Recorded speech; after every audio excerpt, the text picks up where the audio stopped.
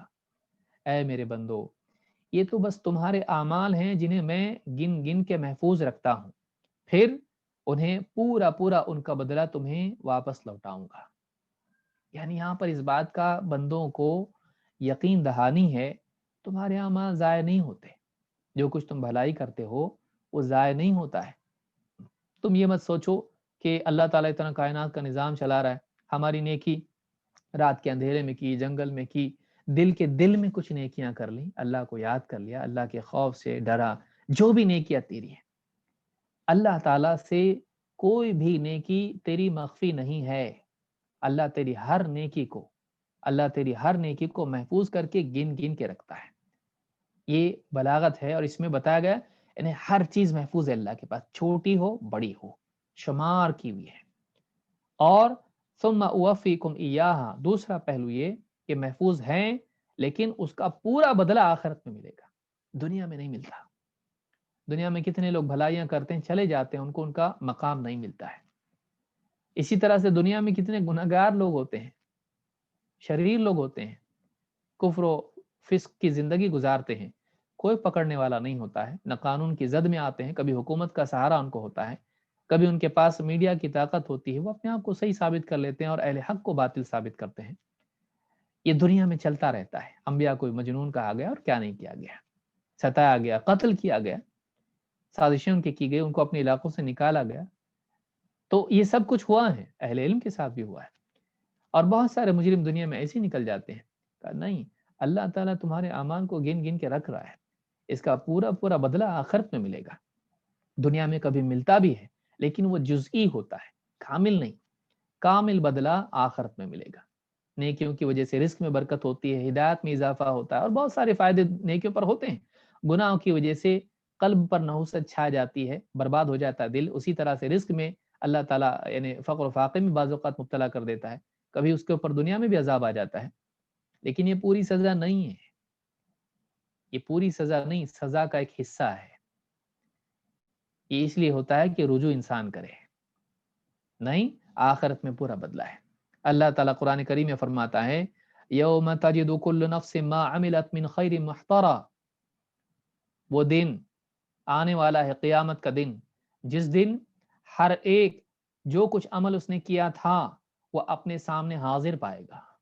ارے میں نے یہ کیا تھا، بھول گیا تھا، لیکن ہے یہ جو کچھ زندگی میں عمل کیا تھا سب کا سب اللہ تعالیٰ اس کا عمل حاضر کر دے گا. اللہ سے کچھ چھپا ہوا نہیں تھا، اللہ سے کوئی چیز چوکتی نہیں ہے.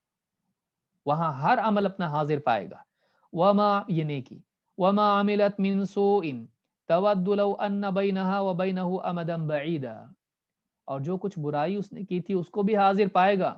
اور برائی کرنے والا تمنا کرے گا کاش کہ میری کرتوت، میرے گناہ، میری برائیاں، میرا شر، میری سرکشی، اس کے اور میرے درمیان کئی کئی زمانوں کا اور دوری، اتنا لمبا فاصلہ ہوتا کہ وہاں پہنچنے کو بہت وقت لگتا ہے، دور دور دور ہو جاتی، میرے قریب نہیں آتی میری برائی، ان کی میری کوئی نسبت نہیں ہوتی ہے، ان سے میں دور ہو جاتا ہے۔ تو انسان اپنی برائیوں سے، اپنی کرتوت سے دور ہونا چاہے گا قیامت کے دن۔ اللہ تعالیٰ فرماتا وَيُحَذِّرُكُمُ اللَّهُ نَفْسَهُ، اللہ تم کو اپنے آپ سے ڈراتا ہے۔ وَاللَّهُ رَؤُوفٌ بِالْعِبَادِ، اللہ تعالیٰ اپنے بندوں پر بڑا رؤوف ہے، نرم ہے، شفقت والا ہے، اسی لیے تم کو مہلت دیتا ہے دنیا میں، اور بندوں کی نیکیوں کو قبول کرتا ہے، کئی گنا بڑھا کے دیتا ہے۔ لیکن قیامت کے دن اللہ تعالیٰ عدل کرنے والا ہوگا، اور جس پر چاہے گا رحم فرمائے گا۔ یہ سورہ آل عمران کی آیت نمبر 30 ہے۔ اسی طرح سے اللہ نے فرمایا یوم یبعثہم اللہ جمیعا فینبئہم بما عملوا، قیامت کے دن دوبارہ زندہ کر کے اللہ تعالیٰ ان سب کو جمع کر دے گا، اور فینبئہم بما عملوا، جو کچھ اعمال انہوں نے کیے تھے ان کو سب اللہ بتائے گا۔ تم کیا اللہ کو بتاؤ گے تم نے کیا کیا ہے؟ اللہ تم کو بتائے گا تم نے کیا کیا ہے۔ وہ تمہارے اعمال اور تمہاری نیتوں سے تم سے زیادہ باخبر ہے۔ تم تو کر کے بھول جاتے ہو، اللہ بھولتا نہیں۔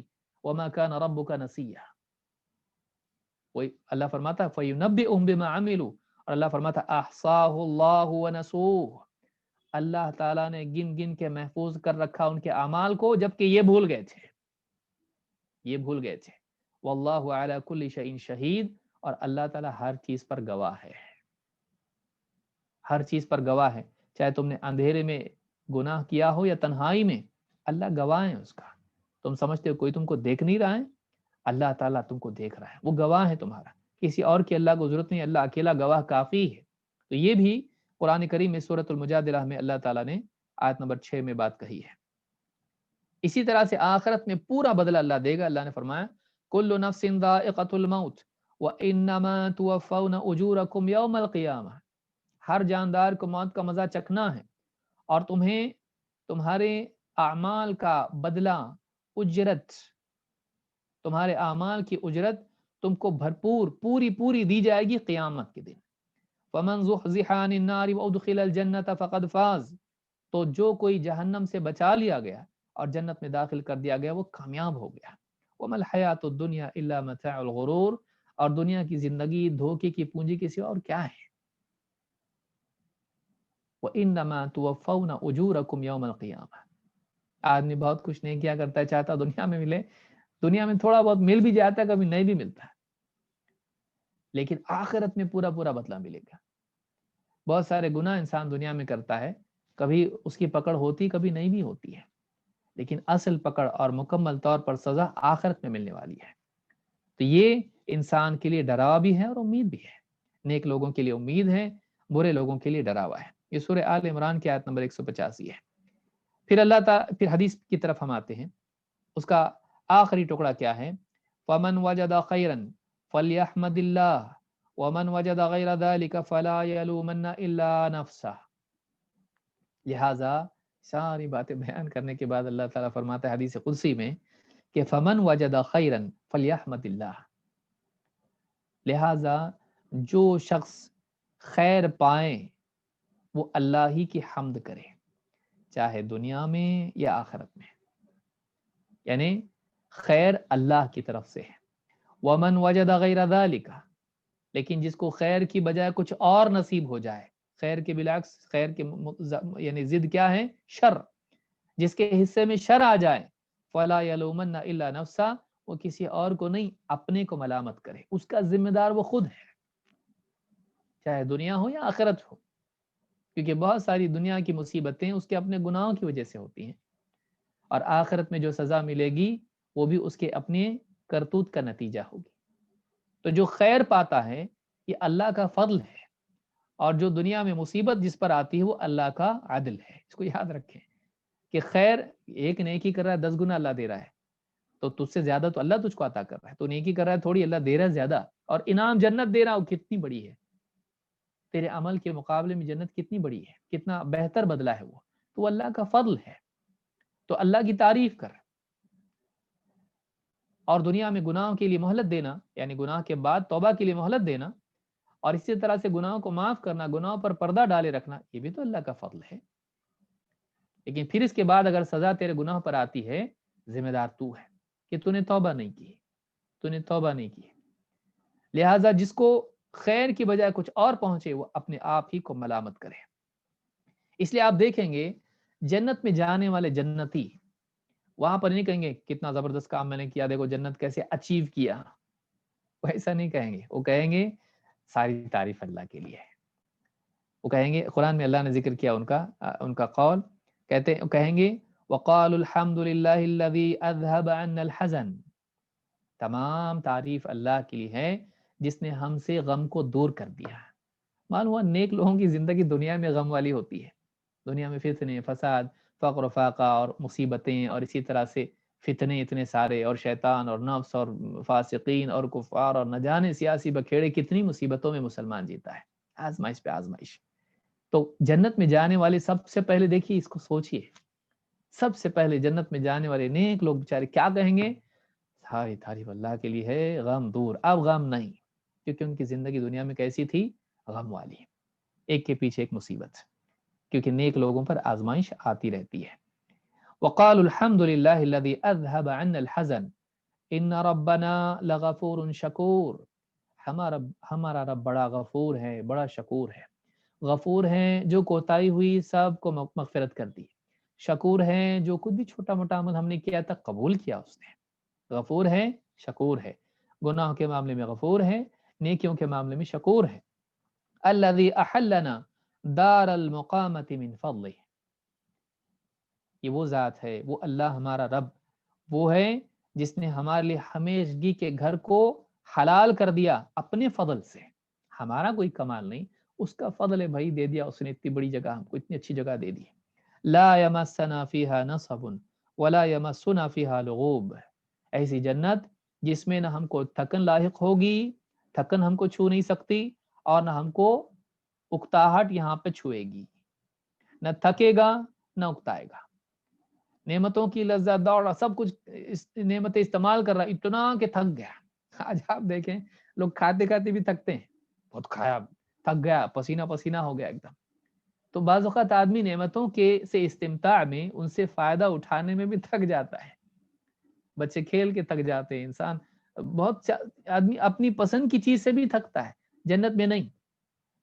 اور کبھی ایسا ہوتا ہے کہ جسم نہیں تھکتا، دل تھکتا، اکتا جاتا آدمی، تو وہاں پر آدمی کا دل بھی نہیں تھکے گا، ٹھیک ہے بہت ایک چیز کر لی اس کے بعد دل اکتا گیا اس سے، اب مزہ نہیں آیا وہ، تو نہ جسم تھکے گا، لا یمسنا فیہا نصب، نہ جسم تھکے گا، اور ولا یمسنا فیہا لغوب، اور نہ اس سے دل تھکے گا، دل اکتائے گا بھی نہیں، اس سے بور نہیں ہوگا، جس کو ہماری زبان میں ہم کہتے ہیں۔ یہ سورہ فاطر کی آیت نمبر 34-35 ہے۔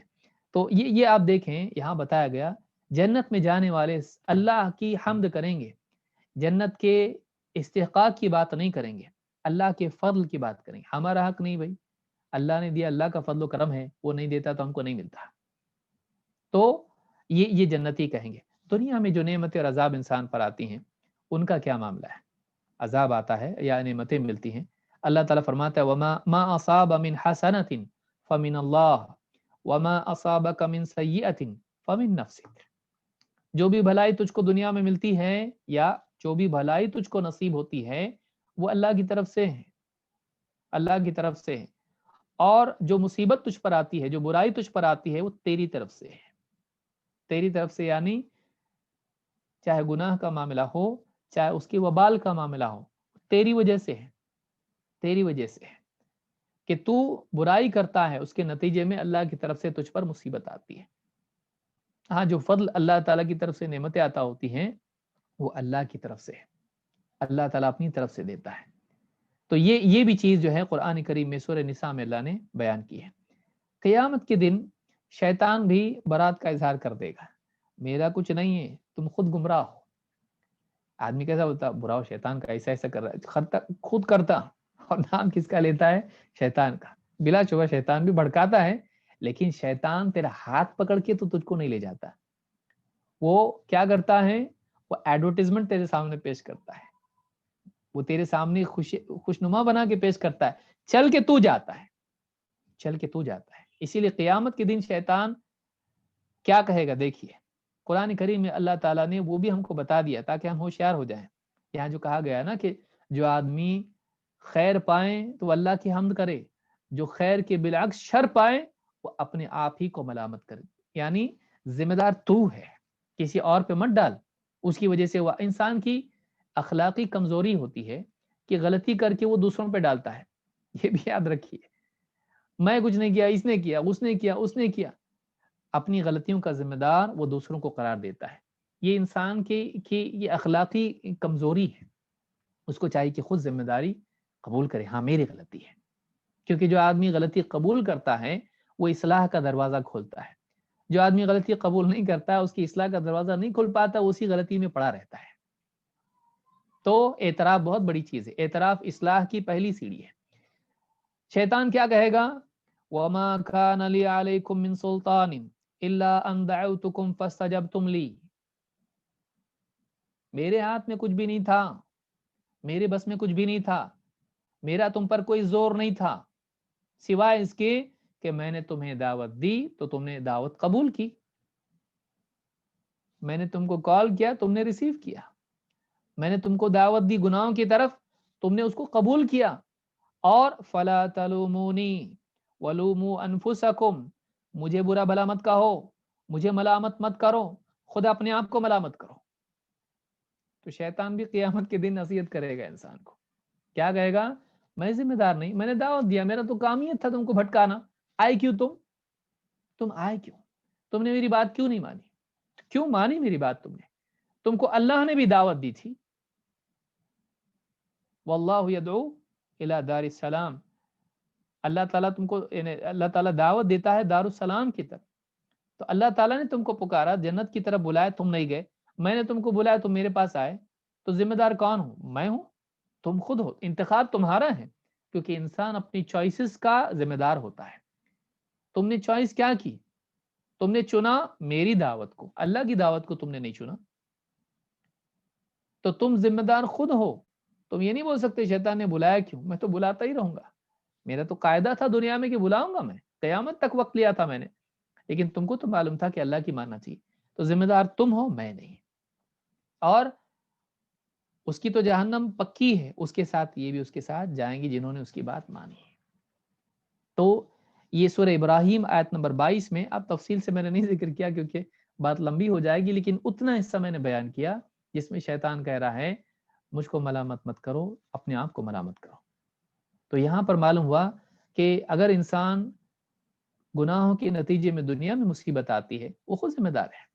وَالشَّرُّ لَيْسَ إِلَيْكَ، اللہ کے نبی صلی اللہ علیہ وسلم کی دعاؤں میں سے ہے، اے اللہ شر کی نسبت تجھ سے نہیں ہے، شر کی نسبت تجھ سے، شر کا تجھ سے کوئی جوڑ نہیں ہے. اللہ کی طرف سے خیر ہی خیر ہے. اللہ تعالیٰ کے سارے فیصلوں میں خیر ہوتی ہے، شر نہیں. تو یہ حدیث بہت ہی پیاری حدیث تھی جس کو ہم نے دیکھا، جو حدیث نمبر 24 ہے، جس میں اللہ رب العالمین کی بڑائی، اس کی عظمت، اس کی قدرت کا بیان ہے، اس کی عطا کا بیان ہے. اور انسان کے بارے میں بتایا گیا کہ انسان کمزور ہے، وہ محتاج ہے اور وہ امتحان میں ہے. لہٰذا وہ اعمال صحیح کر لے، اپنے اعمال صحیح کر لے تاکہ آخرت میں وہ ناکام و نامراد نہ ہو. اور اس پہ ذمہ داری ڈالنے کے بجائے آدمی خود اپنے عمل کا ذمہ دار اپنے آپ کو بنائے اور صحیح راستے کو اختیار کرے. شیطان کو نام رکھ کے غلط کام کرتا رہے، ہاں نا دیکھو نا شیطان میرے کو ایسے ایسے کرواتا ہے. تو کیا کر رہا ہے؟ تجھ کو اللہ تعالیٰ نے آزادی نہیں دی چننے کی، تو ذمہ دار تو ہے. سوچ تو جو کچھ کر رہا ہے اس کا ذمہ دار تو ہے. دوسروں کو ذمہ دار قرار دے کر تو راہ فرار اختیار نہیں کر سکتا. تو یہ اس حدیث کا پورا حاصل ہے. اور بھی بہت ساری باتیں ہیں، اہل علم سے آپ سن سکتے ہیں اور کتابوں میں آپ اس کو پڑھ سکتے ہیں. اہل علم میں بہت ساری کتابیں، اس کی شروعات بہت لکھی گئی ہیں، آپ ان کا مطالعہ کر سکتے ہیں. چلیے آگے بڑھتے ہیں. ہم اب دوسری آگے کی حدیث نمبر 25 دیکھیں گے. حدیث نمبر 25 اور 26 ایک اعتبار سے جڑی ہوئی ہیں، لیکن ان میں کچھ قدرے باتیں مختلف ذکر ہوئی ہیں. ایک ایک کر کے ہم اس کو حدیث کو دیکھیں گے. حدیث نمبر 25 پر ہم نے جو عنوان قائم کیا ہے وہ ہے نیکی کے راستوں کی کثرت. آدمی ایک نیکی نہیں کر پاتا ہے، دل میں اس کو لگتا ہے میں یہ نہیں کر سکتا. لیکن جنت میں جانے کا ایک ہی راستہ ہے، یہی کرو؟ نہیں، جنت میں جانے کے لیے اللہ نے کئی راستے رکھے ہیں. لہٰذا اگر آپ کے لیے ایک نیکی ممکن نہیں ہے تو آپ دل چھوٹا نہ کریں، آپ دوسرے راستے اپنا کر وہیں پہنچ سکتے ہیں جہاں دوسرے لوگ پہنچے ہیں۔ تو نیکیوں کے کئی مشروع راستے ہیں، آپ خود سے نہیں بنا سکتے اپنی طرف سے کچھ بھی۔ قرآن و سنت میں جو راستے بتائے گئے ہیں تو وہ کئی کئی نیکیاں ایسی ہیں کہ ایک اگر آپ نہ کر سکو کسی مجبوری کی وجہ سے تو دوسری آپ کر سکتے ہیں۔ اس پوری حدیث کا حاصل یہ، آئیے ہم دیکھتے ہیں یہ حدیث کیا ہے۔ عن ابی ذر ایضا، پچھلی حدیث بھی حضرت ابو ذر رضی اللہ تعالیٰ عنہ کی تھی، یہ بھی انہی سے مروی ہے۔ ابو ذر رضی اللہ تعالیٰ عنہ سے روایت ہے ان اناسا من اصحاب رسول اللہ صلی اللہ علیہ وسلم قالوا للنبی صلی اللہ علیہ وسلم، اللہ کے رسول صلی اللہ علیہ وسلم کے صحابہ میں سے بعض نے آپ کی خدمت میں عرض کیا، آپ کے پاس آیا اور کہا یا رسول اللہ ذهب اہل الدثور بالاجور، کہ اللہ کے رسول مالدار لوگ سارا اجر لے گئے، جتنے مالدار لوگ ہیں سارا اجر لوٹ گئے، سارا اجر لوٹ رہے ہیں، وہ لوگ خوب نیکیاں لوٹ رہے ہیں، ہم لوگ غریب۔ یصلون کما نصلی، جیسے ہم نماز پڑھتے وہ بھی پڑھتے، ویصومون کما نصوم، اور جیسے ہم روزے رکھتے ہیں وہ بھی روزے رکھتے ہیں، ویتصدقون بفضول اموالہم، لیکن ایک چیز میں آ کہ ہمارا ان کا معاملہ بدل جاتا ہے، مختلف ہو جاتا ہے، کہ ان کے پاس جو زائد مال ہے وہ اس کو خرچ کرتے ہیں اللہ کے دین کے لیے، فقراء پر، محتاج پر، نیکیوں کے کاموں میں، کیونکہ اجور کی بات ہو رہی ہے، ان کو ثواب ملتا ہے اس کا۔ تو نماز روزے میں تو ہم بھی ہیں وہ بھی ہیں، لیکن جب صدقے کا موقع آتا ہے تو ہمارے پاس صدقے کے لیے نہیں، اور ان کے پاس جو زائد مال ہے بفضول اموال، حقوق جو گھر والوں کے ادا کرتے ہیں، اس کے بعد اپنی تجارت، اپنی ضروریات، اس سے زائد جو ان کے پاس ہوتا ہے اس میں سے خرچ بھی کرتے ہیں۔ تو وَيَتَصَدَّقُونَ بِفُضُولِ أَمْوَالِهِمْ، تو یعنی انہوں نے گویا کہ کہا کہ ہم لوگ نہیں کر سکتے ہیں، ہم بھی چاہتے تھے کہ کاش کہ ہم بھی کر سکتے۔ قال اوليس قد جعل الله لكم ما تصدقون، اوليس قد جعل الله لكم ما تصدقون، کہا اللہ کے رسول صلی اللہ علیہ وسلم نے فرمایا کیا اللہ تعالیٰ نے تمہارے لیے وہ راستہ نہیں بنایا ہے کہ جس میں تم صدقہ کرو، یا ایسی چیز اللہ نے تم کو نہیں دی ہے جو تم صدقہ کرو؟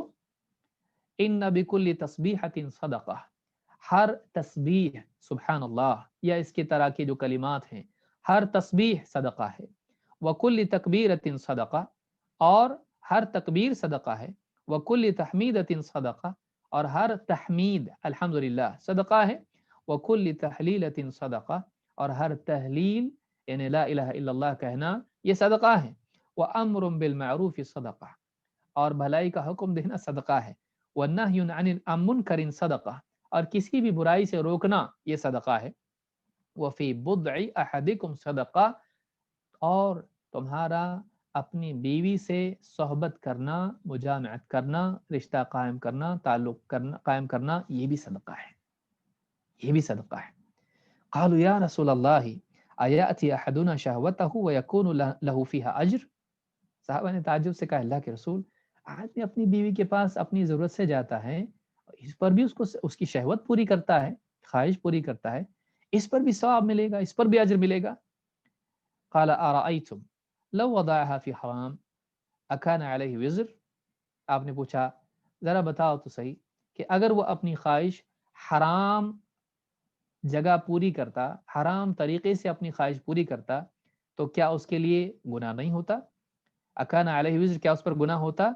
فکذالک، بس ایسے ہی، اذا وضعها فی الحلال کان لہ اجر، بس جب اس پہ گناہ وہاں ہوتا اگر زنا کرتا، تو اگر اس نے حلال راستے سے اپنی خواہش پوری ہے تو اس کو اس پر بھی اجر ملے گا۔ اس حدیث کو امام مسلم نے روایت کیا ہے۔ آئیے اس کو سمجھنے کی کوشش کرتے ہیں۔ صحابہ نے کہا یا رسول اللہ ذهب اہل الدثور بالاجور، اللہ کے رسول سارے مالدار اجر لوٹ کے لے گئے، سارا اجر انہیں کو مل رہا ہے۔ ابن عثیم رحمہ اللہ فرماتے ہیں ولیس قصدهم بذلك الحسد ولا الاعتراض على قدر اللہ، کہتے صحابہ کا یہ جو کہنا ہے یہ نہ مالدار صحابہ سے حسد کی وجہ سے تھا اور نہ اللہ کی تقدیر پر اعتراض تھا، کیا اللہ نے ہم کو ایسا حال میں رکھا، آدمی بولتا ہے، یا ان کو مل رہا ہے موقع ہم کو نہیں مل رہا ہے، یہ ناانصافی ہے، تو ان سے حسد بھی نہیں ہے، اور اللہ کے فیصلے پر، اللہ کی تقدیر پر کہ ہم کو غریب بنایا ان کو مالدار بنایا، اس پر اعتراض بھی نہیں ہے، لكن قصدهم لعلهم يجدون أعمالا يستطيعونها يقومون بها تقابل ما يفعله أهل الدثور. کہتے ہیں کہ یعنی ان کا قصد یہاں پر تھا کہ شاید کہ کوئی ایسا عمل مل جائے کہ یہ نہیں کر پا رہے ہیں غریب لوگ جو مالدار کرتے ہیں، تو ان کو ایسا رستہ مل جائے کہ یہ بھی کرنے لگیں، تو وہ نبی صلی اللہ علیہ وسلم سے ایسا کوئی عمل حاصل ہو جائے کہ وہ نہیں کر سکتے ہیں، تو ہم دوسرا کوئی عمل کریں جو مالداروں سے ہٹ کے ہو۔ اللہ کے نبی صلی اللہ علیہ وسلم نے فرمایا اولیس قد جعل اللہ لکم ما تصدقون، آپ نے بتایا کیا اللہ تعالیٰ نے تمہارے لیے وہ اعمال نہیں رکھے ہیں جو تم صدقہ کرو؟ کیا اللہ نے تم کو وہ چیز نہیں عطا کی جو تم صدقہ کرو؟ شیخ ابن عثیمین کہتے ہیں اب دیکھیے کتنی بڑی چیز ہے، غور کرنے کی بھی چیز ہے، اور اہل علم سے استفادہ کرنا کتنا ضروری ہے حدیثوں کے سمجھنے میں یا قرآن کے سمجھنے میں۔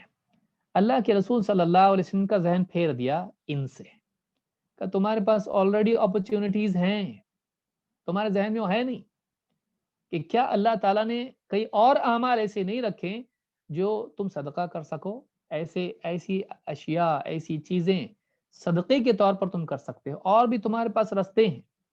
لیکن اللہ کے رسول صلی اللہ علیہ وسلم نے جو چیزیں بتلائیں وہ مالداروں سے بھی بڑھ کے تھی۔ ایک فقیر کے پاس وہ ہے جو مالدار کے پاس بھی نہیں ہے۔ ہاں اگر وہ بھی کرنے لگے جیسا کہ آگے آئے گا تو پھر تو کیا جو چاہے ہو سکتا ہے، دونوں بھی وہ عمل کر سکتے ہیں، لیکن ایک غریب آدمی کبھی شکایت نہیں کر سکتا کہ میرے پاس مال نہیں ہے، میں مال ہوتا تو صدقہ کر سکتا، تو اس کے پاس مال سے بہتر چیز ہے۔ شیخ عثیمین کیا کہتے ہیں، ابن عثیمین رحمہ اللہ فرماتے ہیں والاغنیاء یمکن اللہ یتصدقون کل یوم، مالدار جتنے بھی ہیں، ہر مالدار ہر دن صدقہ کرتا کیا؟ نہیں کر سکتا ہو۔ وَإِذَا تَصَدَّقُوا بِالْيَوْمِ لَا يَسْتَوْعِبُونَ الْيَوْمَ بِالصَّدَقَةِ، اور اگر وہ ہر دن صدقہ کرے بھی تو اپنے پورے دن کو صدقے سے بھر نہیں سکتے۔ کوئی ہے ایسا آپ کو ملا جو ہر دن صدقہ کرتا ہے اور ہر دن میں سارے منٹ صدقہ کرتا؟ ایسا کوئی آدمی آپ کو ملا؟ کہ مالدار کی بھی ایک لمٹ ہے، سال میں وہ زکوٰۃ نکالتا ہے، اس میں سے دیتا رہتا ہے، کبھی مہینے میں دیتا ہے، کبھی ہفتے میں دیتا ہے، کبھی سال میں ایک بار دیتا ہے، کبھی صدقے کرتا ہے۔ تو مالدار اگر صدقہ کر بھی رہا ہے، تم جس چیز کو حسرت کی نگاہ سے دیکھ رہے ہو اس سے اچھی اپرچونٹی تمہارے پاس ہے، اس سے اچھا عمل تمہارے پاس ہے جو تم کر سکتے ہو اس سے زیادہ، اور اگر وہ صدقہ ہے تو تمہارے پاس بھی صدقے کا موقع ہے۔ کیا ہے؟ تین چیزیں آپ نے یہاں پر بیان کی، تین چیزیں آپ نے بیان کی، اور حدیث آگے آئیں گی جس میں انشاءاللہ اور بھی چیزوں کا ذکر ہے۔ نمبر ایک اللہ کا ذکر، نمبر دو امر بالمعروف اور نہی عن المنکر، تین بیوی کا حق یا مخلوق کا حق جس کو آپ کہیے۔ تو پہلے ذکر ہے اللہ کو یاد کرنا، دوسرا لوگوں کو بھلائی کی تلقین کرنا، برائی سے روکنا، اصلاح، نصیحت، دعوت، نمبر تین بیوی کے حقوق ادا کرنا، بیوی کے حقوق ادا کرنا جس میں آپ مخلوق کا حق بھی شامل کر سکتے ہیں، لیکن یہاں خصوصاً بیوی کا حق بتایا گیا جس کی اس کی اہمیت بھی معلوم ہوتی ہے۔ نمبر ایک اللہ کا ذکر، آئیے دیکھتے ہیں اس تعلق سے کیا ہے۔ اللہ کے رسول صلی اللہ علیہ وسلم ایک حدیث میں فرماتے ہیں، یعنی یہاں پر ہم دیکھ رہے ہیں کہ یعنی ذکر کتنی بڑی چیز ہے، وہ مال کی خرچ کرنے سے بھی بڑی چیز ہے، جیسا کہ اس حدیث میں آیا، اور آخر میں بھی ایک حدیث ہم دیکھیں گے جس سے مزید واضح ہوتا ہے۔ آپ نے فرمایا من قال اذا اصبح لا الہ الا اللہ وحدہ لا شریک لہ لہ الملک ولہ الحمد وہو علی کل شیء قدیر، جو آدمی صبح ہونے پہ یہ کہے لا الہ الا اللہ وحدہ لا شریک لہ لہ الملک ولہ الحمد وہو علی کل شیء قدیر، بس اتنا کہے، کتنی مرتبہ کہا کہ یہ صبح میں کہے، کان لہ عدل رقبۃ من ولد اسماعیل، اس کے لیے ثواب ہوگا کہ اسماعیل علیہ السلام کی اولاد میں سے اس نے ایک غلام آزاد کر دیا۔ کوئی شخص تھا جو اسماعیل علیہ السلام کی اولاد میں سے تھا، کسی نے غلام بنا لیا اس کو، اس نے اس کو آزاد کرا دیا، ایک اچھے خاندان کے انسان کو آزاد کرایا۔ وَكُتِبَ لَهُ عَشْرُ حَسَنَاتٍ، 10 نیکیاں اس کے لیے لکھی جاتی ہیں۔ وَحُطَّ عَنْهُ 10 سَيِّئَاتٍ، اس کے 10 گناہ مٹا دیے جاتے ہیں۔ وَرُفِعَ لَهُ 10 درجات، اور اس کے 10 درجے بلند کر دیے جاتے ہیں۔ ایک غلام آزاد کرنے کا ثواب، وہ بھی ایک دم اچھی فیملی کا، دو یعنی نبی صلی اللہ علیہ وسلم کے خاندان والا، اوپر، اور 10 نیکیاں، 10 گناہ معاف، اور 10 درجات اونچے، اور وَكَانَ فِي حِرْزٍ مِّنَ الشَّيْطَانِ حَتَّى يُمْسِي، اور وہ شام ہونے تک، صبح پڑھا ہے، شام ہونے تک وہ شیطان سے یعنی محفوظ رہے گا، اللہ کی امان اور حفاظت میں رہے گا شام تک۔ وَإِنْ قَالَهَا إِذَا أَمْسَى كَانَ لَهُ مِثْلُ ذَلِكَ حَتَّى يُصْبِحَ، اور اگر وہ شام کو بھی یہ ذکر کرے، شام کو یہ کہے، تو صبح ہونے تک یہی اس کے لیے ہے۔ 10 نیکیاں، 10 گناہ معاف، اور 10 درجات اونچے، اور غلام آزاد کرنا اسماعیل علیہ السلام کی اولاد میں سے، اور شیطان سے حفاظت۔ کیا جا رہا ہے اس میں؟ کتنا بڑا کام ہے یہ، اتنا بڑا ثواب ہے، یعنی غلام آزاد کرنے کا ثواب اس کو ملتا ہے۔ امام احمد، ابو داؤد اور ابن ماجہ نے اس کو روایت کیا، اور یہ حدیث صحیح ہے، صحیح جامع صغیر میں حدیث موجود ہے۔ دوسری چیز نصیحت کرنا، امر بالمعروف نہی عن المنکر۔ بلال ابن سعد رحمہ اللہ فرماتے ہیں، یہ تابعین میں سے کہتے ہیں، اخ لک کلما لقیک ذکرک بحظک من اللہ عز وجل خیر لک من اخ کلما لقیک وضع فی یدک دینارا۔ کہتے ہیں ایسا بھائی تجھ کو نصیب ہو جائے کہ جب بھی تیری اس سے ملاقات ہوتی ہے، اللہ رب العالمین کی یاد تجھے دلاتا ہے، اور اللہ کا حق تجھ کو یاد دلاتا ہے کہ اللہ کا تیرے پر حق ہے کہ تو اس کی عبادت کرے، اس کی حکموں کو مانے۔ اللہ یاد دلاتا ہے جب بھی تیری ملاقات اس سے ہو، اللہ کے باب میں تجھ کو نصیحت کرتا ہے، اللہ سے تجھ کو جوڑتا ہے، اللہ رب العالمین کے فرامین تجھ کو یاد دلاتا ہے، گمراہی سے بچا کے ہدایت کی طرف لاتا ہے۔ ایسا آدمی تجھ کو، ایسا دوست مل جائے، جب بھی ملے ایسا کرے۔ کہتے ہیں بہتر ہے اس دوست سے، اس بھائی سے، جو جب بھی ملے تیرے ہاتھ میں ایک دینار رکھے، جب بھی ملے تیرے ہاتھ میں ایک دینار رکھے، اس سے زیادہ اچھا ہے۔ پیسہ لے کے کرے گا کیا؟ ہو سکتا ہے تو سرکش بن جائے، لیکن تجھ کو نصیحت کرنے والا بھائی ملے، یہ زیادہ بہتر ہے اس سے کہ تجھے پیسہ دینے والا بھائی ملے۔ کتنی بڑی بات ہے۔ معلوم ہوا کہ نصیحت، امر بالمعروف اور نہی عن المنکر، اور اللہ کو یاد دلانا، یہ زیادہ بہتر ہے مال کے دینے سے، یہ زیادہ بہتر ہے۔ اس سے دنیا بنتی ہے، اس سے دین بنتا ہے، اس سے آخرت بنتی ہے۔ امام البیہقی نے اس کو شعب الایمان میں روایت کیا ہے، روایت نمبر 7279۔ نمبر 3، حق زوجیت، بیوی کی خواہش پوری کرنا۔ یہاں جنسی خواہش کا ذکر ہے، کیونکہ حدیث میں ذکر آیا، اس لیے تفصیل سے بتانا بھی ضروری ہوتا ہے۔ حدیث میں الفاظ کیا ہیں؟ وَفِي بُضْعِ أَحَدِكُمْ صَدَقَةٌ، تمہارا بیوی سے صحبت کرنا بھی صدقہ ہے، بیوی سے قربت اختیار کرنا بھی صدقہ ہے۔ میں اس کے لیے قربت کا لفظ استعمال کروں گا تاکہ آسانی ہو، چھوٹے لوگ بھی ہوں تو مسئلہ نہ ہو۔ یہاں پر 3 باتیں ہیں کہ اس کو صدقہ کہا گیا، اور اس کی اہمیت اتنی زیادہ ہے، اس تعلق سے یعنی کہا گیا کہ یہ بھی صدقہ ہے، اس کو بھی خیر شمار کیا گیا۔ کس اعتبار سے؟ اس لیے نمبر 1، اہل علم نے کہا اس میں، نمبر 1 اس میں اپنے نفس کی حق کی ادائیگی ہے۔ حدیث میں کیا ہے؟ وَإِنَّ لِنَفْسِكَ عَلَيْكَ حَقًّا، شیخ ابن عثیمین کہتے ہیں آدمی کے اپنے نفس کا بھی تو اس پر حق ہے کہ جو جائز خواہشات اس کی ہیں، خصوصاً وہ خواہشات جن کی تکمیل اس کی دینداری کی تکمیل ہے۔ نکاح کو کیا کہا گیا ہے؟ النکاح نصف الدین، آدمی کا نکاح جو آدھا دین ہے۔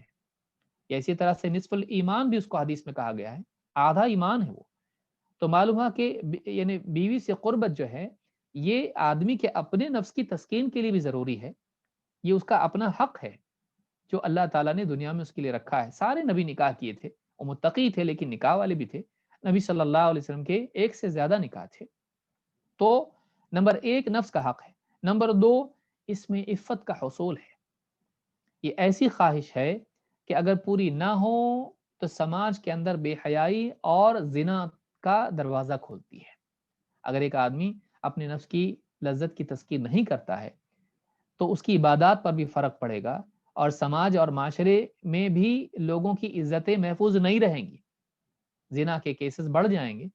کیوں؟ اس لیے کہ وہ حلال راستے سے اپنی تسکین نکاح کے ذریعے سے نہیں کر رہا ہے۔ تو اس میں انسان کے لیے پاک دامنی کا حصول ہے۔ نمبر 3 اس میں زوجہ کا بھی حق ہے، کیونکہ مرد کو اگر شہوت ہے تو عورت کو بھی ہے، اللہ نے دونوں کے لیے یہ چیز رکھی ہے۔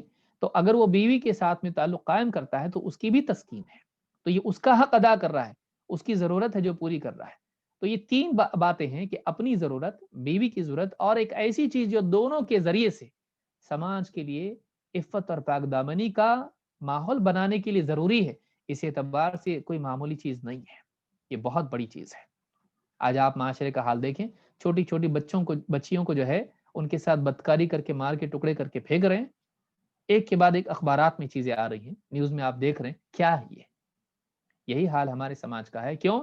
اس لیے کہ سماج میں میڈیا نے بڑا چڑھا کے لوگوں کے جذبات بھڑکائے، میڈیا میں ایڈورٹیزمنٹ کے ذریعے، فلموں کے ذریعے سے اور اس طرح کے ٹی وی شوز کے ذریعے سے جنسی خواہشات کو ابھارا جاتا ہے، عورت کو خوبصورت بنا کے ادھورے لباس میں پیش کیا جاتا ہے۔ اب انسان کے جذبات بھڑکتے ہیں، وہ جا کے زناکاری کرتا ہے، عورتوں کی عزت سے کھیلتا ہے، کیونکہ انسان طاقتور ہے، عورت پر غالب آ جاتا ہے، عورت کمزور ہے، مغلوب ہو جاتی ہے۔ تو سماج کے اندر اگر نکاح ہو اور انسان کا مزاج بنے کہ وہ حلال طریقے سے لذت پوری کرے، سماج میں بھی امن و امان بھی قائم ہوتا ہے اور سماج کے اندر عزتیں محفوظ ہوتی ہے۔ نہ صرف عزت بلکہ جان بھی محفوظ ہوتی ہے۔ بہت سے زنا کے کیس کے بعد مرڈر بھی ہوتا ہے تاکہ جا کے بتائے نہیں ہے، تو جان بھی محفوظ ہو جاتی ہے نکاح کے ذریعے سے اور عزت بھی محفوظ ہوتی ہے، دونوں چیزیں ہیں۔ تو یہ اتنی اہم چیز ہے۔ تو یہاں پر 3 چیزیں بیان کی گئیں، ایک اللہ کی یاد جس میں تسبیح، تحمید، تحلیل اور تکبیر، یہ چاروں چیزیں ہیں، سبحان اللہ، الحمدللہ، لا الہ الا اللہ، اللہ اکبر۔ پھر اس کے بعد دوسری چیز لوگوں کو نصیحت کرنا، اللہ یاد دلانا، خود بھی یاد کرنا اللہ کو، دوسرے اللہ کو یاد، اللہ کی یاد لوگوں کو دلانا، اللہ کے اوامر کی یاد لوگوں کو دلانا۔ 3، اپنی ذاتی خواہش اسی جگہ پوری کرنا جو حلال ہے۔ گویا کہ یہ ایک نمائندہ بات ہے۔ اس میں ایک بنیادی بات کیا ہے کہ انسان اپنی خواہش کو حلال طریقے سے پورا کرے، حرام سے نہیں۔ ساری چیزیں ضمناً آپ اس میں لے سکتے ہیں، یہ ایک مزاج ہے کہ انسان حرام کو چھوڑ کے حلال اختیار کرے، لیکن یہاں بطور مثال بیوی کے ساتھ تعلق کو بتایا گیا اس لیے کہ انسان کو اس میں کنٹرول نہیں ہوتا ہے، اور یہ بہت ہی انسان کو اپنی طرف لبھانے والی چیز ہوتی ہے۔ تو اسی لیے آپ دیکھیے کہ عرش کے سائے میں رہنے والوں میں سے وہ بھی ہے کہ ایک اچھے خاندان والی عورت ایک آدمی کو زنا کی دعوت دے کہے انی اخاف اللہ، میں اللہ سے ڈرتا ہوں، بھائی میں نہیں کر سکتا یہ کام، تو وہ بہت مشکل ہوتا ہے، اسی لیے اس کا انعام بھی اتنا ہے کہ عرش کے سائے میں ہوگا وہ۔ تو یہ تیسری چیز ہے کہ حرام سے بچ کے حلال میں خواہش پوری کرنا۔ صدقے کا یہاں پر صدقے کی بات حدیث میں آئی ہے، صدقے کا اسلام میں تصور کیا ہے اور صدقہ ہے کیا اصل میں؟ پچھلی حدیث میں بھی آیا تھا ایک حدیث میں کہ وہ صدقۃ برہان، صدقہ اسلام میں کیا ہے؟ صدقے کے بارے میں شیخ صالح آل شیخ کہتے ہیں الصدقۃ ایصال الخیر للغیر، کہتے ہیں کہ صدقہ کیا ہے؟ شرح اربعین میں انہوں نے کہا ہے الصدقۃ ایصال الخیر للغیر، صدقہ غیر کو خیر پہنچانا ہے، یعنی غیر سے مراد اپنے علاوہ دوسروں کو بھلائی پہنچانا، اس کا نام صدقہ ہے۔ اپنے علاوہ دوسروں کے ساتھ خیر کا معاملہ کرنا، یہ صدقہ ہے۔ صدقہ حدیث میں، جیسے ایک حدیث میں آپ نے فرمایا کل معروف صدقہ، ہر بھلائی، ہر معروف، ہر نیکی صدقہ ہے۔ اسلام کی تعلیمات کی روشنی میں ہر نیکی صدقہ ہے۔ اور یہ بخاری کی اور مسلم کی روایت ہے، بخاری میں جابر رضی اللہ تعالیٰ سے اور مسلم میں حذیفہ رضی اللہ تعالیٰ سے ہے۔ تو ہر نیکی صدقہ ہے، بلکہ آپ دیکھیں گے کہ بھلائی پہنچانا، صدقہ صرف مال سے تعلق نہیں رکھتا ہے، احسان کرنا بھی صدقہ ہے، بھلائی کرنا بھی صدقہ ہے۔ اسی لیے اللہ تعالیٰ جو بندوں کے ساتھ بھلائی کرتا ہے اس کو بھی صدقہ کہا گیا ہے۔ مثال کے طور پر قصر میں اللہ تعالیٰ نے بندوں کے لیے سہولت رکھی ہے کہ وہ سفر میں جائیں بندے تو ظہر اور عصر کو 4 کی بجائے 2 پڑھیں، یہ سہولت ہے بندوں کے لیے، اور اللہ کا احسان ہے بندوں کے اوپر، ان کے لیے آسانی ہے، ان کے لیے یہ ایک خیر ہے۔ تو حدیث میں کیا فرمایا اللہ کے نبی صلی اللہ علیہ وسلم نے قصر کی نماز کے بارے میں، 2 رکعتیں کم ہونے کے تعلق سے آپ نے فرمایا صدقۃ تصدق اللہ بہا علیکم فاقبلوا صدقتہ، یہ ایک صدقہ ہے جو اللہ تعالیٰ نے تم پر ڈالا ہے، اللہ تعالیٰ نے یہ صدقہ تم کو دیا ہے تو اللہ کا صدقہ قبول کرو، یعنی سفر میں جاؤ تو قصر ہی کرو۔ اس حدیث کو امام مسلم نے روایت کیا ہے۔ تو اس سے معلوم ہوتا ہے کہ اللہ تعالیٰ جو بندوں پر احسان کرتا ہے، چاہے وہ رزق کے اعتبار سے ہو، صحت کے اعتبار سے ہو، یا کسی بھی مادی اعتبار سے ہو یا شرعی اعتبار سے ہو، کہ آسان دین دینا اور اسی طرح سے جو بھی چیزیں ہیں وہ سارا کا سارا کیا ہے، وہ اللہ کی طرف سے صدقہ ہے۔ تو شریعت میں تخفیف مال نہیں ہے، یہ اللہ کی طرف سے بندوں کے لیے نفع اور سہولت ہے، اس کو بھی صدقہ قرار دیا گیا ہے۔ یا جیسے آدمی رات میں یعنی تہجد کی نیت کر کے سوئے اور پھر نہیں اٹھ پائے، تو حدیث میں کیا کہا، وَكَانَ نَوْمُهُ صَدَقَةً عَلَيْهِ مِن رَبِّهِ، اس کی نیند اس کے رب کی طرف سے اس پر صدقہ ہے۔ تو جو اللہ رب العالمین کی طرف سے نعمت نصیب ہوتی ہے اس کو صدقہ کہتے ہیں، ضروری نہیں کہ وہ مال کی شکل میں ہو۔ اس تعلق سے علماء نے کہا ہے کہ صدقہ دو طرح کا ہوتا ہے، یاد رکھیے صدقہ دو طرح کا ہوتا ہے، صدقۃ الاموال و صدقۃ الافعال۔ صدقۃ الاموال اور صدقۃ الافعال، یعنی آدمی مال صدقہ کرے یا فعل صدقہ کرے، دونوں اعتبار سے صدقہ ہو سکتا ہے۔ کیسے؟ یعنی آدمی اپنے عمل کے ذریعے فائدہ پہنچائے یا مال کے ذریعے فائدہ پہنچائے، تو فائدہ صرف مال سے ہوتا ہے؟ نہیں، فائدہ کئی طرح سے ہوتا ہے۔ تو ایک آدمی مالدار ہے اور غمگین بیٹھا ہوا ہے، آپ اس کے پاس جا کے اس سے بھلی بات کریں، اس کو مال کی ضرورت نہیں، اس کو حوصلہ افزائی کی ضرورت ہے، غم کے وقت میں دھاڑس کی ضرورت ہے، گھر میں کسی کی وفات ہو گئی تو اس کے لیے وہ صدقہ ہے۔ آپ اس کو مال دے کے کیا خوش کریں گے، اس کے پاس تو ہے مال۔ تو اس اعتبار سے اگر آپ دیکھیں تو مال ایک دم کم چیز ہو جاتا ہے، اور اس کے علاوہ اور کئی چیزیں ہیں جو انسان کی ضروریات میں سے ہیں۔ کیا انسان کی صرف ضرورت مال ہی ہے؟ اس کی اور کئی ضروریات ہیں، تو وہ ہر ضرورت میں انسان کے کام آنا وہ صدقہ ہے۔ اس اعتبار سے اسلام میں صدقے کا تصور بہت بڑا ہے، بھلائی کا، صدقے کا، چیریٹی جس کو آپ انگلش میں کہتے ہیں، چیریٹی بہت چھوٹا لفظ ہے، صدقہ بہت بڑا ہے۔ تو صدقے کا تصور بہت بڑا ہے۔ آئیے دیکھتے ہیں حدیث میں اس کو کیسے بتایا گیا ہے۔ اللہ کے نبی صلی اللہ علیہ وسلم فرماتے ہیں، ابو دردہ رضی اللہ عنہ کی حدیث ہے کہ آپ نے فرمایا، الا انبئکم بخیر اعمالکم، کیا میں تمہیں بتاؤں؟ یعنی یہاں پر یہ دیکھیے کہ ایک ایک کر کے ہم اعمال کو دیکھیں گے۔ ذکر کے بارے میں دیکھیے کیا، یعنی سارے اعمال میں سب سے بڑی چیز ذکر ہے۔ اسی لیے آپ دیکھیں گے تین چیزوں میں سب سے پہلے کس کو ذکر کیا اللہ کے رسول صلی اللہ علیہ وسلم نے؟ ذکر کو۔ تسبیح، تکبیر، تحمید اور تحلیل صدقہ ہے۔ پھر اس کے بعد امر بالمعروف نہی منکر، اس کے بعد بیوی کے ساتھ میں تعلق۔ تو ذکر کو پہلے ذکر کیا، کیوں ایسا؟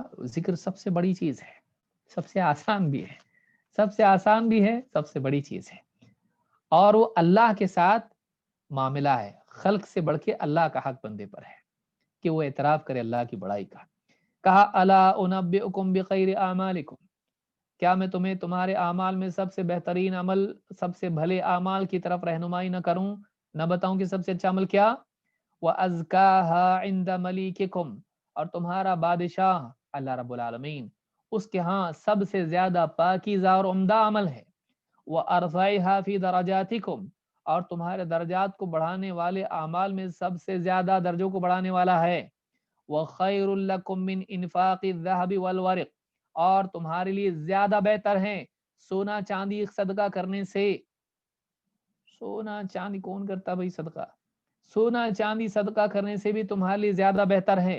وَخَيْرٌ لَكُمْ مِنْ أَنْ تَلْقَوْا عَدُوَّكُمْ فَتَضْرِبُوا أَعْنَاقَهُمْ وَيَضْرِبُوا أَعْنَاقَكُمْ، اس سے بھی بہتر ہے کہ جنگ میں تمہاری مٹبھیڑ دشمن سے ہو اور تم ان کی گردنیں مارو، وہ تمہاری گردن مارے، اس سے بھی زیادہ بہتر ہے۔ کیا میں تم کو بتاؤں، کیا میں تم کو عمل نہ بتاؤں جو ایسا ایسا ہے؟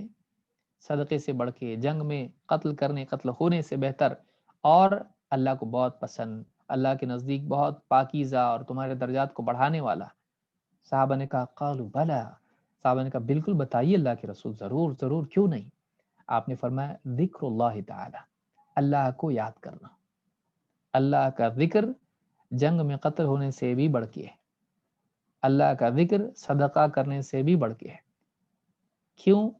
قرآن میں اللہ تعالیٰ نے فرمایا وَلَذِكْرُ اللَّهِ أَكْبَرُ، اللہ کا ذکر سب سے بڑی چیز ہے۔ اس لیے کہ ذکر انسان کے دل سے نکل جائے تو پھر وہ نماز بھی برباد، جیسے منافقین کی نماز۔ ذکر اگر انسان کے دل سے نکل جائے، اللہ کو بھول جائے، تو انسان فسق و فجور میں مبتلا ہو جاتا ہے، پھر نہ اخلاص ہے، پھر نہ تقویٰ ہے۔ ذکر کے بغیر کیا زندگی انسان کی ہے؟ ذکر نہ کرنے سے دل مردہ ہو جاتا ہے، اور دل مردہ ہو گیا تو فسق و فجور انسان کے لیے حلال ہو جاتے ہیں۔ جو اللہ تعالیٰ کو بھول جاتا ہے وہ گناہوں کا راستہ اس کے لیے کھل جاتا ہے اور شیطان اس پر مسلط ہو جاتا ہے۔ سب سے بڑی چیز ذکر ہے، لہٰذا صحابہ کو آپ نے ایسا رستہ بتایا جو بہت ہی آسان والا ہے۔ سارے جو صدقہ، دیکھیے انہوں نے کیا کہا، ایماندار لوگ صدقہ کرتے اور ان کے پاس جو زائد مال ہے وہ خرچ کرتے، ہم کو مال خرچ کرنے نہیں ملتا، ہمارے پاس مال نہیں ہے۔ تو آپ نے بتایا تم کو ایسا عمل بتاؤں کہ جو تمہارے لیے صدقہ ہے، اس میں پہلا کیا بتایا، اللہ کو یاد کرنا، اللہ کا ذکر۔ اور اس حدیث میں آپ نے کیا بتایا، یہ زیادہ بہتر ہے، اس سے بھی بڑھ کے ہی ہے کہ تم سونا چاندی خرچ کرو، اس سے بڑھ کے ہی ہے۔ اور یہ آدمی کتنی آسانی سے کرتا ہے، لیکن دیتے وقت آپ سوچئے آدمی خرچ کرتا ہے تو جانے کا دکھ بھی تو ہوتا ہے اس کو، کم بھی ہوتا ہے اس کے پاس، ذکر کر کے کیا کم ہوتا ہے اس کا، ثواب زیادہ ہوتا ہے، کم کچھ بھی نہیں ہوتا اس کا۔ لیٹے لیٹے کر سکتا ہے، بیٹھے بیٹھے کر سکتا ہے، چلتے پھرتے کر سکتا ہے، جتنا ذکر کر سکتا اتنا خرچہ کر سکتا نہیں، کتنا ذکر ہے۔ تو یہ بڑی چیز ہے، یہ حدیث ترمذی، ابن ماجہ اور حاکم کی ہے۔ تو یہاں پر آپ نے یہ چیز بتائی۔ اس حدیث میں بیوی سے تعلق کے بارے میں ایک خاص جملہ آیا جس کو سمجھنا ہے، اور ایک بہت بڑا اصول یہاں پر آپ نے بتایا۔ آپ نے فرمایا ارأیتم لو وضعها فی حرام اکان علیہ وزر۔ کویشچن، سوال پوچھا اپنے صحابہ سے، اللہ کے رسول صلی اللہ علیہ وسلم کتنی کیسی تربیت کرتے تھے صحابہ کی۔ اہل علم کے لیے، ایک معلم کے لیے ایک طریقہ ہے کہ آپ نے ایسے انداز میں بتایا کہ ان کو سوچنا پڑے۔ آپ نے ان کو بتایا ایک ایسی چیز ہے جو تمہارے پاس ہے لیکن تم سمجھ نہیں پا رہے اس کو۔ آپ نے فرمایا کیا اللہ تعالیٰ نے یعنی تمہارے لیے ایسا چیز نہیں رکھی ہے جو تم یعنی آلریڈی تم کر سکتے ہو صدقہ؟ اور آگے بیوی کے تعلق سے آپ نے کیا کہا؟ آپ نے فرمایا ارأیتم لو وضعها فی حرام اکان علیہ وزر۔ آپ کہہ رہے ہیں کہ ذرا یہ تو بتاؤ، اگر وہ شخص، یعنی صحابہ نے پوچھا اللہ کے رسول بیوی سے تعلق میں بھی صدقہ، کہا یہ تو بتاؤ کہ اگر وہ آدمی حرام راستے سے اپنی خواہش پوری کرتا کیا اس پہ گناہ ہوتا؟ صحابہ سے پوچھے، آپ ڈائریکٹ بھی بتا سکتے تھے، لیکن آپ صحابہ کو، یعنی معلم کا کام ہے طالب علم کو سوچنے پر مجبور کرنا، کیونکہ جو اس کی اپنی دریافت ہوتی ہے وہ دل میں زیادہ بیٹھتی ہے۔ زبردستی کے کھلائے ہوئے لقمے جو آدمی کو بعض اوقات ہضم نہیں ہوتے ہیں، لیکن اگر آدمی اپنی طلب سے جب سوال اور تجسس اور جستجو کے بعد جب کچھ ملتا ہے، اس کے ذہن میں سوال پیدا ہونے کے بعد جب اس کو ملتا ہے، پیاس کے بعد پانی اچھا لگتا، پیاس کے بعد پانی اچھا لگتا ہے، بھوک کے بعد کھانا اچھا لگتا ہے۔ تو اسی طرح سے علم کی طلب کے بعد، ذہن میں سوال کے بعد جب جواب ملتا وہ یاد رہتا۔ تو آپ کئی احادیث آپ دیکھیں گے جس میں آپ کو رسول اکرم صلی اللہ علیہ وسلم کا یہ انداز ملے گا، اور آج جو ایجوکیشن کے میدان میں ہے وہ بھی آج بولنے لگے ہیں کہ ایسا ہونا چاہیے۔ تو ارأیتم لو وضعها فی حرام اکان علیہ وزر، یہ تو بتاؤ کہ اگر وہ حرام میں اپنی چاہت پوری کرتا کیا اس پہ گناہ ہوتا؟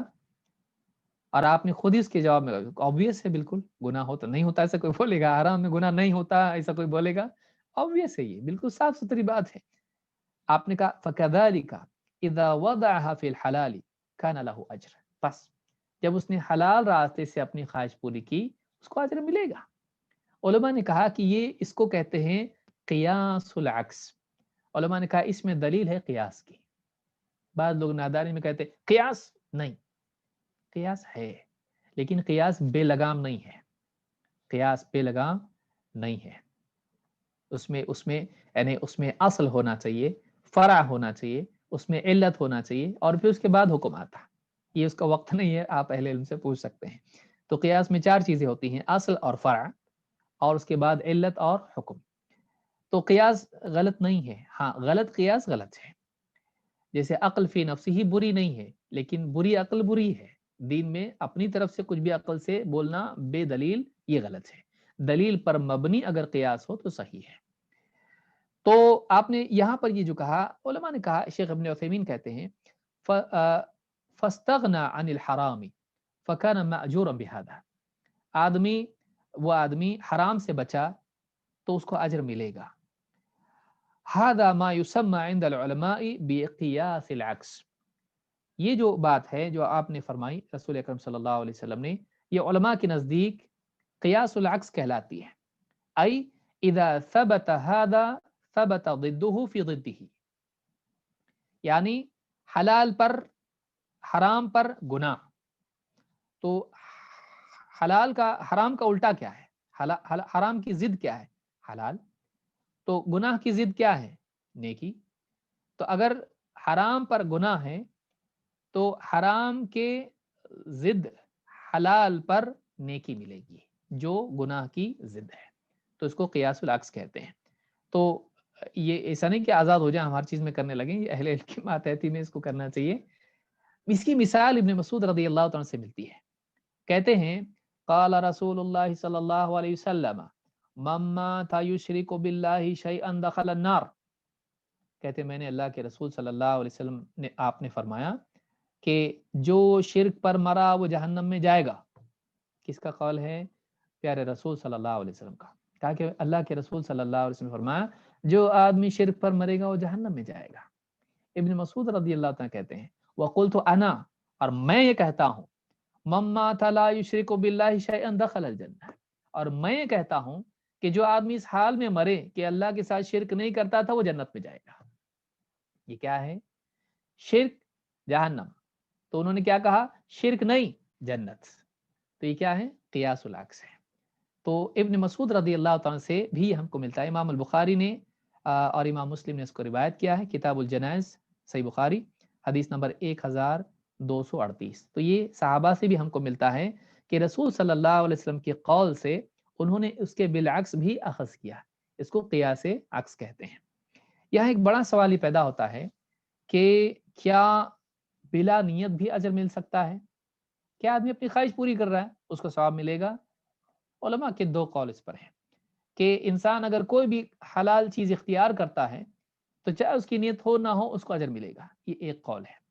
لیکن راجح قول اس میں یہ ہے کہ تمام اعمال کا مدار نیتوں پر ہوتا ہے، چاہے نیت اجمالی ہو یا تفصیلی، اور بلا نیت انسان کو ثواب نہیں ملے گا.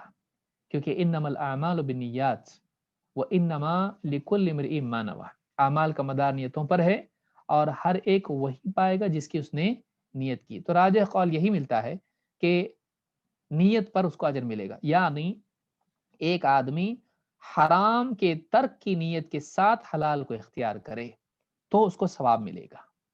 اسی لیے بیوی کو لقمہ کھلانے کی حدیث میں بھی کیا ہے کہ اگر وہ یبتغی بہا وجہ اللہ، وہ اللہ تعالیٰ کی یعنی کہ چہرے اور اس کے دیدار کی چاہت یا اس کی رضا کی چاہت کے لیے کریں تو اس کو ثواب ملے گا.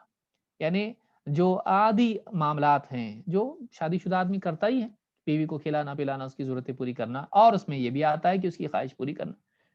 تو جیسے کھلانے کا معاملہ اس کی سارے معاملات ہیں کہ اس کی حاجت پوری کرنا، اس میں اگر اس کی نیت ہے حرام سے بچ کے حلال، کہ اللہ تعالیٰ نے زنا کو حرام کیا ہے تو بیوی کے ساتھ حلال طریقے سے اپنی ضرورت پوری کرے. اگر وہ حرام سے بچنے اور حلال کی نیت کر کے عفت اور پاک دامنی کی نیت اور اس طرح کی جو بھی نیتیں ہیں اس نیت کی بنیاد پر تعلق قائم کرتا ہے تو اس کو اجر ملے گا. تو یہ بھی یاد رکھنے کی چیز ہے. اللہ تعالیٰ قرآن کریم میں فرماتا ہے بہت ساری نیکیوں کے سلسلے میں، اللہ فرماتا ہے لا خیر فی کثیر من نجواہم الا من امر بصدقۃ او معروف او اصلاح بین الناس. صدقے کا ذکر یہاں پر آیا ہے. اللہ نے فرمایا بہت ساری سرگوشیوں میں کوئی بھلائی نہیں ہوتی ہے. چپ کے وسپرنگ جس کو آپ کہتے ہیں، خسر پسر ہماری زبان میں جس کو کہتے ہیں، چپ کے سیکرٹ جو باتیں کرتے ہیں، بہت ساری ایسی سرگوشیوں میں کوئی بھلائی نہیں ہوتی ہے. الا سوائے ان چیزوں کے، کن چیزوں کے؟ جن کا بیان آگے آ رہا ہے. الا من امر بصدقۃ، ہاں مگر یہ کہ ایک آدمی صدقے کا حکم دے، اخلاص کی وجہ سے چپکے سے اپنے خادم کو کہے جاؤ صدقہ دو، غریب کو دے دو، دکھا کے نہیں کر رہا ہے. الا من امر بصدقۃ او معروف، یا کسی بھلائی کی تلقین کسی کو کرے، کسی آدمی کی اصلاح کرتے وقت یا کسی کو آدمی کو نیکی کی تلقین کرے، کسی کو یہ کام کیا کرو اور وہ زیادہ لوگوں کے سامنے کھل کے نہیں آ رہا ہے. او معروف او اصلاح بین الناس، یا لوگوں کے درمیان صلح کراتا ہے، لوگوں کے درمیان صلح کراتا ہے خاموشی کے ساتھ، اور اس کے پاس جا رہا اس کو سمجھا رہا، اس کے پاس جا رہا اس کو سمجھا رہا، دونوں کو جوڑ رہا ہے، ان کے درمیان محبت قائم کر رہا ہے، جوڑ پیدا کر رہا ہے. تو یہ چیزیں اگر سرگوشی کے ساتھ ہوں، علانیہ نہ ہوں، تب بھی اس میں کوئی مسئلہ نہیں ہے. وَمَن يَفْعَلْ ذَلِكَ، لیکن یہاں پر یہ معاملہ نہیں کہ صرف مسئلہ نہیں ہے بلکہ خیر ہے. اللہ نے فرمایا وَمَن يَفْعَلْ ذَلِكَ ابْتِغَاءَ مَرْضَاتِ اللَّهِ فَسَوْفَ نُؤْتِيهِ أَجْرًا عَظِيمًا. اور یاد رکھو جو آدمی یہ سارے جو کام ہیں، بھلائی کے کام، صدقہ کی تلقین اور اسی طرح سے اصلاح لوگوں کے درمیان کروانا، صلح کروانا، تو جو اللہ کی رضا کے لیے، اللہ کی رضا کی طلب میں یہ کام کرتا ہے تو اس کو ہم اجر عظیم عطا کریں گے۔ تو ان کاموں کے بارے میں اللہ نے ایک شرط رکھی، کیا؟ دکھاوے کے لیے صلح کرا دیا، میرا نام ہو گیا، دیکھو کہنے کتنا جھگڑا چل رہا تھا میں نے صلح کر دیا اور میرا نام ہو جائے، یا دیکھو میں نے اس کو بولا اس نے ایک مسجد تعمیر کرنے کے لیے دیا، میرا نام ہو جائے، میں نے دیکھو اس کو نیکی کرنے کے لیے کہا، کر رہا، دیکھو قرآن کا حافظ بن گیا یا دیندار بن گیا فلاں۔ نام کے لیے نہیں، اللہ کے لیے جو آدمی کرے گا اس کو ہم اجر عظیم عطا کریں گے۔ تو یہاں پر اللہ نے قید لگائی ان اعمال کے لیے کہ ان میں اللہ کی رضا ہونی چاہیے، اللہ کی رضا کی طلب ہونا چاہیے۔ اس ساری نیکیوں کے لیے ہے، اس ساری نیکیوں کے لیے ہے کہ جو بھی کام انسان اچھی نیت سے کرتا ہے اس کو ثواب ملتا ہے۔ لیکن اگر سرے سے نیت نہ ہو، بعض علماء نے کہا اجمالی نیت ہو آدمی کی، مثلا ایک آدمی پیڑ لگا دے اور اس میں نیت اس کی ہو کہ جو بھی آدمی اس کے نیچے سایہ دے لے، یا جو بھی پرندے اس میں سے یہ کریں گے سب، مطلب میں سب کے لیے رکھا ہوں، یہ میری طرف سے کوئی روک ٹوک نہیں ہے۔ اب ہر دن پرندے آتے ہیں اس پر سے اس کے پھلوں میں سے کھاتے ہیں، اس کے پھول کھاتے ہیں، اس کے پتوں میں سے کچھ کھاتے ہیں، تو وہ پرندے کھا رہے ہیں، اس سے پرمیشن لے کے نہیں کر رہے، یا یہ ٹھیک ہے کھاؤ نہیں بول رہا ہے، یا ہر مرتبہ پرندے کے لیے نیت نہیں کر رہا ہے، ہر دن نیت نہیں کر رہا ہے، پیڑ لگاتے وقت میں نیت کر دی اس نے، ختم۔ اب وہ چلتا رہے تو ہر مرتبہ کی نیت ضروری نہیں ہے، تو نیت کا دوام ضروری نہیں ہوتا ہے، پہلی مرتبہ میں کافی ہوتا ہے۔ تو جیسے اسلام میں آدمی، بعض علماء نے کہا اسلام میں میں حرام سے بچوں گا اور حلال ہی کو اختیار کروں گا اللہ کے حکم کی وجہ سے، تو علماء نے کہا کہ اجمالی نیت بھی زندگی بھر کے لیے کافی ہو جاتی، یہ ان کا قول ہے۔ تو جیسا بھی ہو آپ یعنی جو سمجھ میں آئے انسان کی، یہ بھی بات علماء نے کہی ہے۔ جیسے حدیث میں، جیسے آدمی مثال کے طور پر مسجد کی طرف جا رہا ہے، گھر سے نکلتے وقت نیت کر رہا نا کہ میں کہاں جا رہا ہوں، مسجد، ہر قدم پہ نیت کرنا اس نے مسجد جا رہا، مسجد جا رہا، مسجد جا رہا، ہر قدم پہ نیت ضرورت ہے نہیں، نیت ابتدا میں ہوتی ہے، اس کا دوام ضروری نہیں ہے، ہاں بیچ میں بگڑنا نہیں چاہیے۔ تو یہ بات بھی یہاں پر یاد رکھنے کی ہے۔ آخر میں ایک حدیث میں اسی کے ضمن میں جو آئی ہے دوسرے طریق سے، حضرت ابو ہریرہ رضی اللہ عنہ سے، اس کو ہم دیکھتے ہیں، اور میں سمجھتا ہوں آج وقت شاید دوسری حدیث کے لیے نہیں ہوگا، میں چاہ رہا تھا کہ وہ بھی حدیث ہو جائے آج۔ اس میں اور زیادتیاں ہیں، اور ایک ٹکڑا اس میں اخیر میں ہے جس سے معلوم پڑتا ہے کہ مالدار لوگ کیسے تھے اس زمانے کے، غریب لوگ کیسے تھے، مالدار کیسے تھے۔ ابو ہریرہ رضی اللہ عنہ فرماتے ہیں ان فقراء المہاجرین اتوا رسول اللہ صلی اللہ علیہ وسلم، مہاجرین میں سے فقراء اللہ کے رسول صلی اللہ علیہ وسلم کے پاس آئے، فقالوا ذهب اهل الدثور بالدرجات العلا والنعیم المقیم، کہا کہ اللہ کے رسول جو مالدار ہیں، اہل الدثور جن کے پاس مال کی فراوانی ہے، مالدار لوگ اونچے اونچے درجات لے گئے اور اس کے حقدار بن گئے، اور باقی رہنے والی نعمت جنت کی اس کے حقدار بن گئے۔ کیسے؟ آپ صلی اللہ علیہ وسلم نے پوچھا وما ذاک، کیسا وہ کیسے ہو گیا؟ وما ذاک، کیا بات ہے بتاؤ؟ قالوا یصلون کما نصلی، جیسے ہم نماز پڑھتے ہیں وہ بھی پڑھتے ہیں، ویصومون کما نصوم، جیسے ہم روزہ رکھتے ہیں وہ بھی روزہ رکھتے ہیں، ویتصدقون ولا نتصدق، وہ صدقہ کرتے لیکن ہم صدقہ نہیں کر پاتے، فقیر محتاج ہیں، ان کے پاس اپنے لیے نہیں دوسروں کو کہاں سے دیں گے، وَيُعْتِقُونَ وَلَا نُعْتِقْ، اور وہ غلاموں کو آزاد کرتے اپنے مال سے لیکن ہم آزاد نہیں کر سکتے۔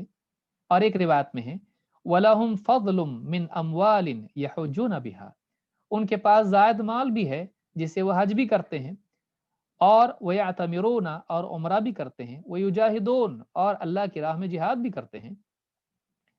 فقال رسول اللہ صلی اللہ علیہ وسلم افلا اعلمکم شیئا تدرکون به من سبقکم، کیا میں تمہیں ایسا عمل نہ بتاؤں کہ جو تم سے آگے نکل گئے تم جا کے ان کو پکڑ سکتے ہو، پا سکتے ہو ان کا مقام، یا ان تک پہنچ سکتے ہو، تدرکون به من سبقکم وتسبقون به من بعدکم، اور جو تمہارے بعد آنے والے ہیں تم ان سے سبقت لے جا سکتے ہو، جو آگے ہیں ان کو جاگے پا سکتے ہو، جو پیچھے آنے والے ہیں ان سے آگے نکل سکتے ہو، کیا ایسا عمل میں تم کو نہ بتاؤں؟